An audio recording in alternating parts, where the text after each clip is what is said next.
del tarso. En esencia lo que se hace es un corte, también son osteotomías en cuña de cierre dorsal y digamos que tienen una ventaja grande en cuanto a la corrección de las deformidades, y es que por ser más proximales son más potentes y que además corrigen la deformidad en el ápex de las mismas. Sin embargo, sus detractores mencionan que son osteotomías que por ser intraarticulares, pues pueden llegar a precipitar procesos artrósicos mucho más rápido y pudiéramos estar cambiando el problema del pie cabo por un problema de artrosis temprana en los pacientes, lo cual nos pondría en la hipotética o en el hipotético riesgo de tener que considerar procedimientos adicionales más adelante. Sin embargo, el doctor Mark Myerson, por ejemplo, es un abanderado de este tipo de osteotomías, justamente argumentando que son osteotomías que corrigen la deformidad justo en el punto donde deben ser corregidas y no necesariamente que estemos cambiando una deformidad por otra deformidad o compensando una deformidad con otra deformidad, que es lo que se menciona que puede llegar a ocurrir con las osteotomías en cuña de cierre dorsal de los metatarsianos. Esquemáticamente esto, es una cirugía, digamos, un poco más grande y un poco más cruenta.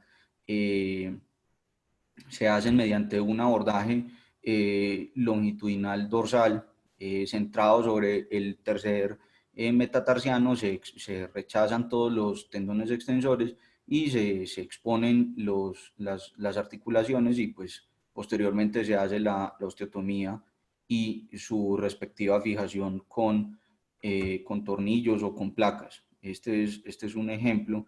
Si ustedes ven acá, entonces todo el medio pie está osteotomizado y posteriormente fijado con placas y tornillos, y adicionalmente a esto, pues a este paciente se le hizo una osteotomía de Dwyer. Ya ven que es un corte longitudinal completo, y su posterior fijación con dos tornillos después de haber trasladado la tuberosidad posterior.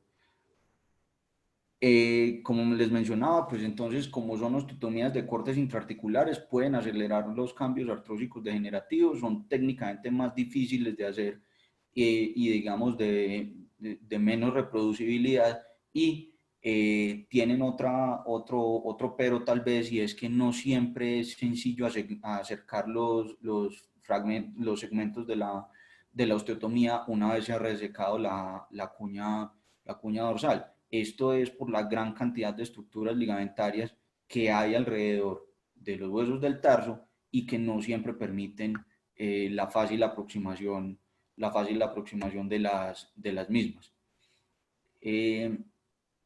En cuanto a los procedimientos ya, digamos, en los que tenemos que sacrificar las articulaciones, que son específicamente las artrodesis, pues las utilizamos en deformidades que son mucho más severas, o en deformidades rígidas que tienen artrosis asociada. Siempre, más allá de que la artrodesis pretenda dejar un bloque sólido de huesos mucho más grande, se deben asociar a procedimientos de tejidos blandos. Aún en pacientes a los que se les ha hecho artrodesis y no se les hace el balance adecuado de los tejidos blandos de acuerdo a la patología de base que tengan, pueden tener recurrencias de las deformidades. Hablando específicamente de la triple artrodesis, que es tal vez la artrodesis más socorrida para el tratamiento de lesiones severas de pie cao o de condiciones severas de pie cao, pues hay que tener presente que es una artrodesis técnicamente demandante. Es una cirugía que hay que planear bastante bien, y probablemente hacerla acompañado, dado que hay que tener presentes hay que estar mirando o estar pendiente de múltiples aspectos al mismo tiempo. no está exenta de complicaciones. Dentro de ellas, tal vez la más frecuente es la no unión, que en algunas series es tan baja como del 8%, pero en algunas series es tan alta como del 30%, respondiendo por el mayor porcentaje o el mayor número de complicaciones de no unión en esta triple artrodesis, el segmento calcáneo cuboideo. Es el que principalmente se vuelve difícil de conseguir la consolidación. Sin embargo, últimamente ya hemos visto, pues, o se ha visto por la literatura, que no es estrictamente necesario hacer la fusión calcáneo-cuboidea, y en este momento se aboga más por el uso de la artrodesis doble, es decir, artrodesis de la articulación subtalar y de la talonavicular, y digamos que de cuenta de eso han disminuido un poco las tasas de complicaciones de no unión para este tipo de procedimientos. Lo otro es que las articulaciones adyacentes, al dejar el retropié tan rígido, pues se verán sobrecargadas, y hay reportes hasta de un 75% de cambios degenerativos a 20 años en articulaciones adyacentes, tanto en la tibiotalar como en las articulaciones del medio pie. Afortunadamente, pues no implica que el 75% de los pacientes que les hagamos una artrodesis en el retropié tengamos que después hacerle otro tipo de procedimientos más allá de lo que nos encontremos en las radiografías. El número o el porcentaje de pacientes a los que hay que intervenir por artrosis sintomáticas clínicamente es muchísimo más bajo. Sin embargo, no es una cifra despreciable, pues un 20%. Este es el caso específicamente, o este es un ejemplo de una artrodesis, de una triple artrodesis. Y en cuanto a los tejidos blandos, que son los que finalmente le van a dar balance al pie y mejor función al pie, digamos que los procedimientos más socorridos son la transferencia de Jones, que lo que pretende es transferir el flexor hallucis longus al cuello del primer metatarsiano, esto con el objetivo de, primero, mejorar en algo la potencia dorsiflexora; segundo, corregir la deformidad en garra del primer dedo, eh, y siempre debe ir asociado a una artrodesis de la articulación interfalángica del hallux, para evitar deformidades más distales en el mismo. Es un procedimiento que se hace desinsertando de la base de la falange distal el flexor largo del hallux, y pasándolo a través de un túnel alrededor, al cuello del, del primer metatarsiano. El otro procedimiento que se utiliza con muchísima frecuencia, tal vez el procedimiento de tejidos blandos que se utiliza casi siempre a la hora de las correcciones de los pies cabos, es la transferencia del peroneo largo al corto. El objetivo o el propósito de transferir el peroneo largo al corto es quitar esa fuerza deformante que tiene o que hace que el primer rayo se vaya en flexión. Si ustedes recuerdan, principalmente en los pacientes con enfermedad de Charcot-Marie-Tooth, el tibial anterior no es muy eficiente, o puede estar completamente desfuncionalizado, y entonces digamos que el peroneo largo no tiene ningún tipo de fuerza antagónica que lo contrarreste, y en consecuencia eso es lo que termina produciendo la flexión del primer rayo. Entonces, con esta transferencia, lo que se pretende es, primero, quitar esa fuerza deformante, y lo segundo es mejorar la potencia evertora del peroneo corto, que digamos, luchar también contra el tibial posterior, que en la inmensa mayoría de los pacientes con pie cabo está activo. El procedimiento se realiza mediante un abordaje lateral, buscando pues tanto el tendón peroneo corto como el peroneo largo.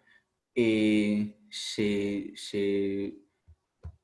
trata de recoger o de tomar el tendón, de hacer la tenotomía del tendón peroneo largo lo más profundo posible, lo más distal posible, y mediante una tenodesis terminolateral se une al peroneo corto, teniendo presente que en el momento de hacer la tenodesis, pues se hace una eversión máxima del pie para darle adecuada atención a la transferencia.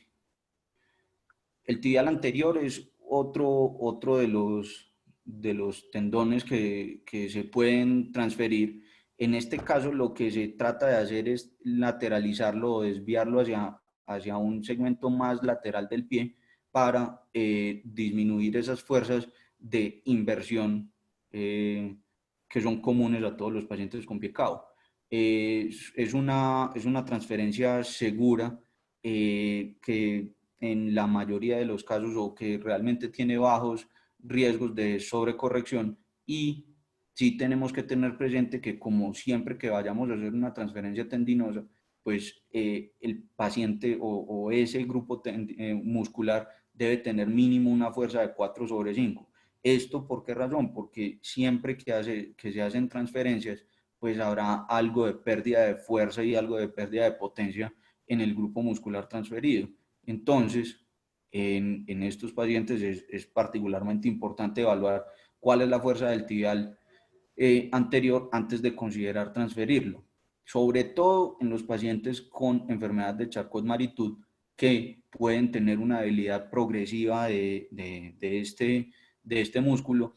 Y entonces, si tenemos en un principio un músculo muy débil, probablemente lo que vayamos a hacer es como una tenosuspensión, pero no vamos a tener un tendón o un músculo activo que nos ayude efectivamente a mejorar la flexión dorsal del paciente.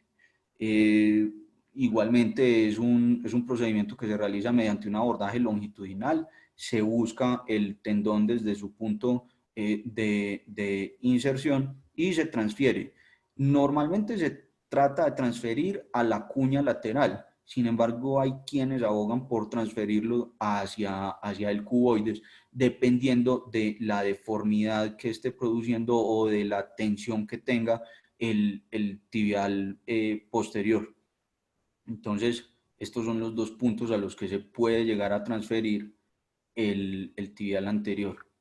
Hay una variante de esta transferencia tendinosa, que es transferir solamente medio tendón. Se hace una divulsión longitudinal del tendón y la mitad lateral del mismo se transfiere igualmente a la cuña lateral.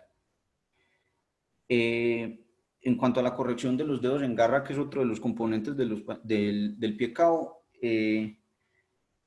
esta es una cirugía que se reserva para el final del procedimiento o de las intervenciones que se vayan haciendo, y se reserva para el final en esencia porque con mucha frecuencia los pacientes, después de haber corregido las deformidades del retropié y el medio pie, mejoran notablemente los dedos.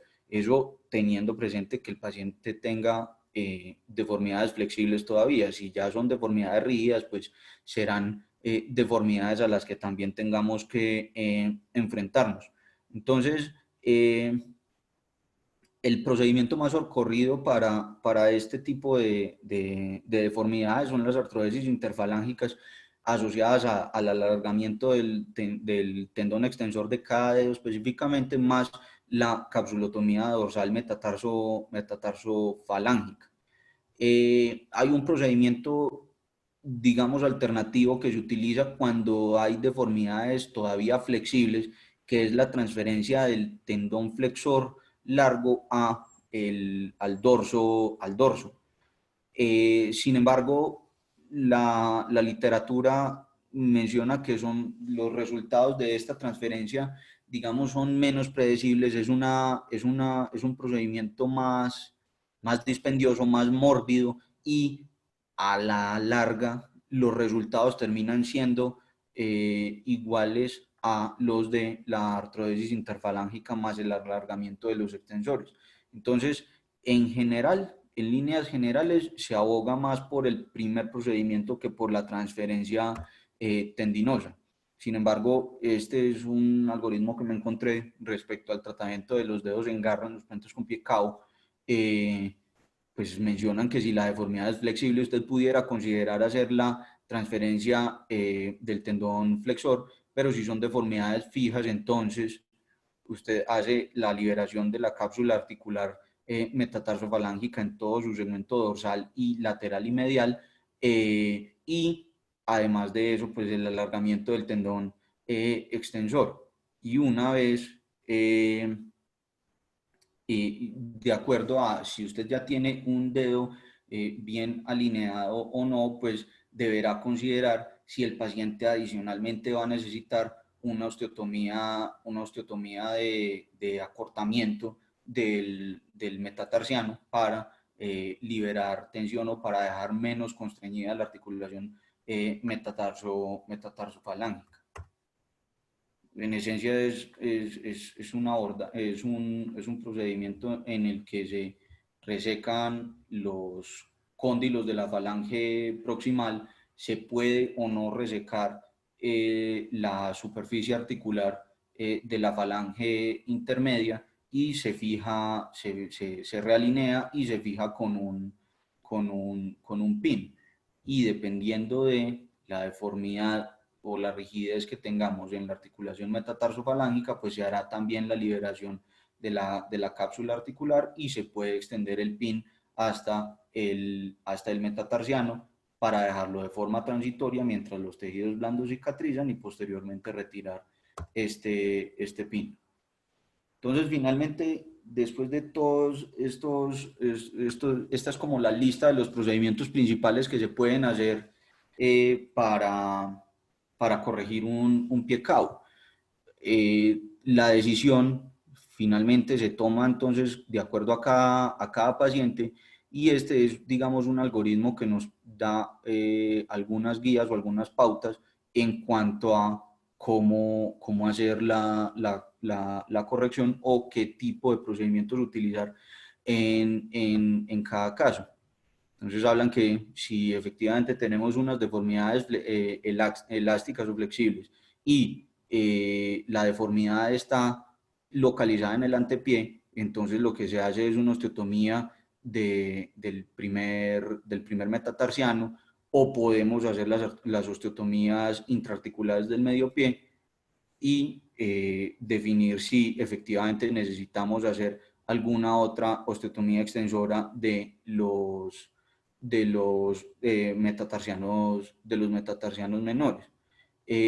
Si están en el retropié localizadas las deformidades, pues entonces se hace la osteotomía del calcáneo, la osteotomía deslizante de calcáneo, ¿sí? Y a eso le sumamos las osteotomías del medio pie si se hacen necesarias. A eso, si ustedes ven en estos algoritmos, siempre terminan todos los procedimientos óseos convergiendo en la necesidad de hacer procedimientos de tejidos blandos.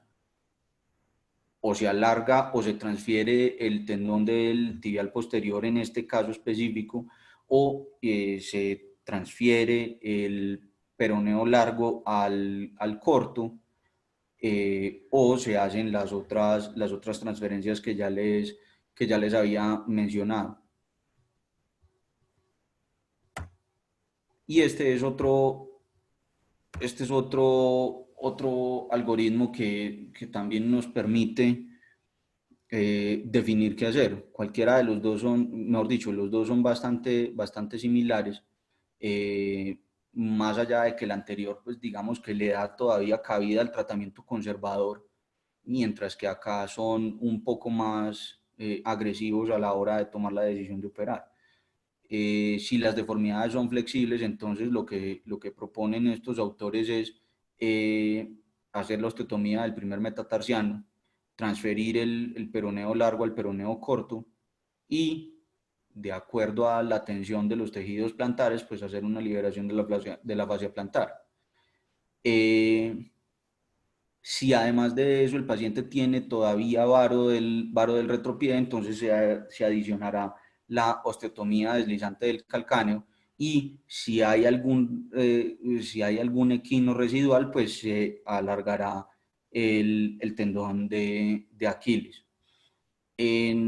Cuando las deformidades entonces son rígidas y, como les mencionaba, tiene el paciente artrosis ya marcada, asociado a sus deformidades, pues se aboga por las artrodesis, teniendo presente que se debe realinear, se debe realinear el pie. Si son, si son deformidades rígidas, pero todavía no hay demasiada artrosis, pues entonces se hace la osteotomía deslizante del calcáneo, la transferencia tendinosa de los peroneos y las osteotomías de dorsiflexoras de los metatarsianos. Si el paciente tiene algo de artrosis asociada en el tobillo, pues se hará la quilectomía y la limpieza articular pertinente. Si persiste con flexión del antepié después de haber hecho todos estos procedimientos óseos, entonces se libera la fascia plantar. Y finalmente, entonces, en este punto sí aparece la corrección de los dedos en garra, si es que todavía, después de haber corregido todo el retropié y todo el medio pie, persisten con estas deformidades rígidas. Y el equino se corregirá siempre. No se puede permitir en estos pacientes que queden con equino. Entonces, si después de haber hecho todas las correcciones óseas y de tejidos blandos en los pies no logramos tener un pie plantígrado, si queda con algún tipo de contractura en equinos, son pacientes a los que se les deberá hacer un alargamiento del tendón de Aquiles. Entonces, en definitiva, el pie cao es una deformidad que, cuando se lleva a cirugía, requiere de un planeamiento bastante estricto. Se debe saber, en la medida de lo posible, cuál es el origen de ese pie cao, porque dependiendo de la patología de base, probablemente tengamos que escoger entre unos y otros procedimientos, específicamente hablando de los procedimientos de tejidos blandos. En líneas generales, cuando tenemos deformidades flexibles cuando tenemos deformidades flexibles, pues deberemos procurar preservar las articulaciones y corregirlas mediante osteotomías y mediante procedimientos de tejidos blandos. Sin embargo, cuando son deformidades ya rígidas o que están asociadas a artrosis severas en las diferentes articulaciones, pues tendremos que pensar en procedimientos un poco más grandes, como son las artrodesis. Muchas gracias.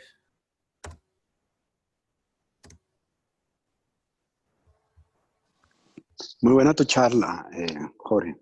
Gracias, profe. ¿Preguntas del auditorio?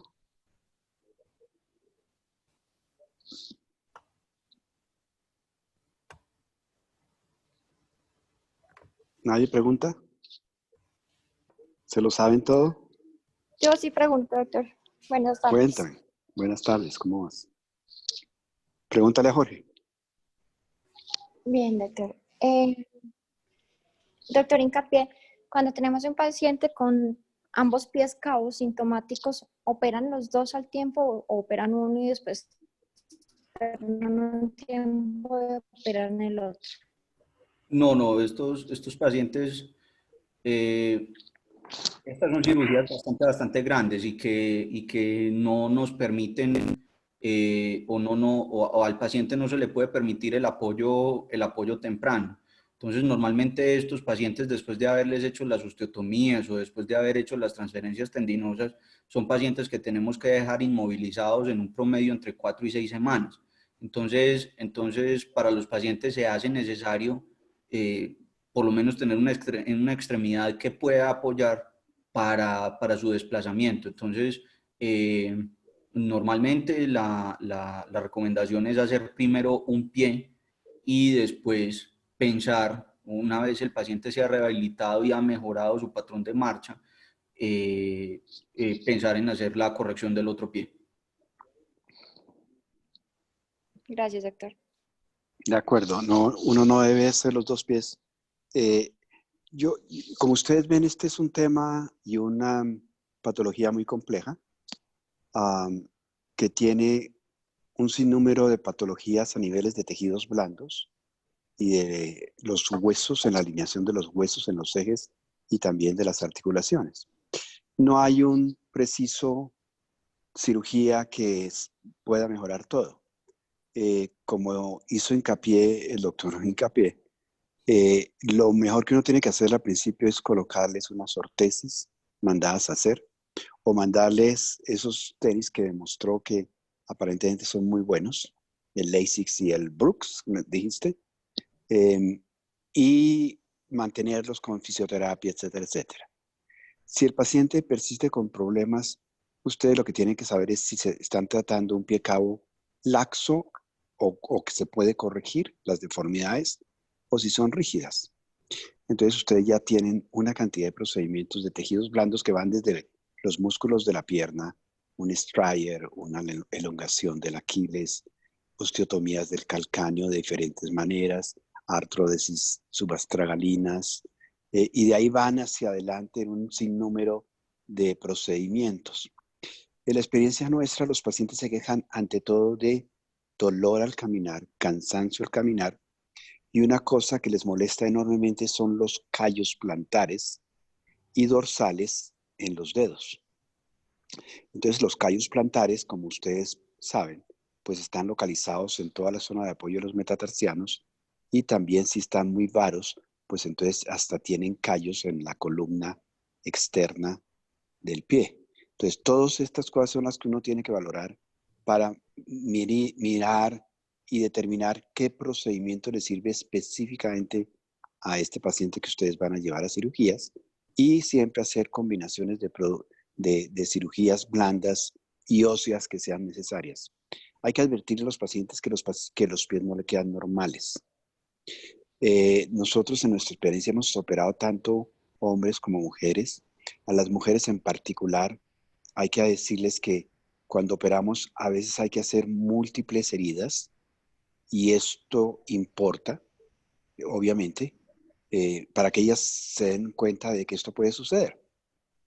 Pero es una patología difícil, pero por otro lado, desde el punto de vista de nuestra especialidad, supremamente atractiva para pensar, mirar y ver qué es lo que yo puedo hacer para mejorar la patología de este paciente.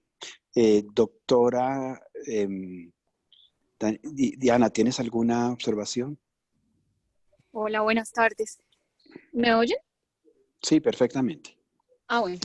Sí, quería conceptualizar también una cosa y es que estos pacientes con pie cabo, cuando estamos enfrentados a un pie cabo de origen neurológico, es importante, como Jorge lo dijo, no solamente hacer las correcciones en la parte ósea de las diferentes componentes de la deformidad, sino tener en cuenta que en estos pies cabos de origen neurológico es indispensable el balance muscular luego de tener la corrección ósea terminada, porque esto en gran parte es lo que va a futuro a evitar que reaparezcan las recidivas, que es un punto importante que se debe conversar con el paciente con pie cabo de origen neurológico.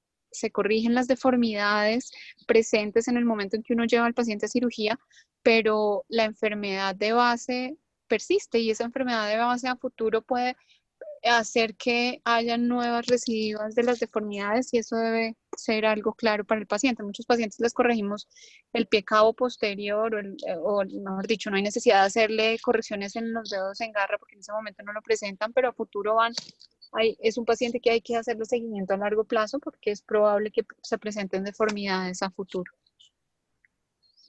Es indispensable también en estos pacientes hacer énfasis en que, como dijo el doctor Morales, la deformidad se corrige, pero el tipo de calzado posterior, si son deformidades muy complejas y son rígidas, pues a futuro seguramente el tipo de calzado también debe ser un calzado cómodo, de suelas que absorban impacto, que sean gruesas y no un calzado, no sé, usual, de moda.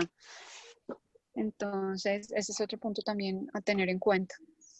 Hoy en día yo prefiero en deformidades muy complejas y que son rígidas, el cambiar este tipo de osteotomías de ya japas o de osteotomías intraarticulares por el uso de corrección con osteotomías en el retropié y uso de fijación externa con tutores y lísaro, que tiene unas ventajas sobre esas osteotomías intraarticulares en el medio pie, y es que primero esas osteotomías pues muchas veces hay que resecar cuñas muy grandes para lograr la corrección y acortamos la longitud del pie. Entonces eso es una ventaja que tiene el Ilísaro sobre esas osteotomías. Y lo segundo es que pues, el Ilísaro va a permitir hacer una corrección progresiva que puede evitar la pseudoartrosis o los problemas en tejidos blandos que también se ven en estas osteotomías transtarsianas no, sino en cuñas de resección en el medio pie. Y no más, muchas gracias a Jorge por la charla. ¿Una última pregunta habrá o nada más? ¿O terminamos? Yo tenía una pregunta sobre la rehabilitación. Después de que se operan a estos pacientes, están inmovilizados, ¿qué tan larga es la rehabilitación? Jorge. Pues, a ver, lo que pasa es que estos pacientes una vez se han consolidado las osteotomías y una vez se han integrado las transferencias tendinosas, pues se meten en un plan de terapia física encaminado a el reentrenamiento en marcha. Obviamente es un proceso largo y progresivo, digamos que perfectamente un paciente de estos se puede pasar 3, 4 meses en terapia física, porque en principio pues el apoyo será parcial y gradualmente irán retomando apoyo y fuerza de forma lenta. Doctor Borda, un minutico, nos toca salir a las 6 porque hay otra conferencia. ¿Algún comentario? Doctor Morales, buenas tardes. Dianita, buenas tardes. No, yo creo que todo muy completo. Perfecto. A resaltar al doctor hincapié por sus presentaciones. Muchas gracias. Sí, muy buenas. Perfecto. Doctor David, los llamaremos esta semana a ver si nos das alguna conferencia, alguna cosa. ¿Sí? ¿Está bien? Claro que sí, doctor, con el mayor gusto. Bueno, sí, señor. Perfecto. Ok. Bueno, entonces nos salimos para que sigan a la reunión de las 6. Muchas gracias. Gracias. Buenas tardes a todos. Gracias, hasta luego. Gracias.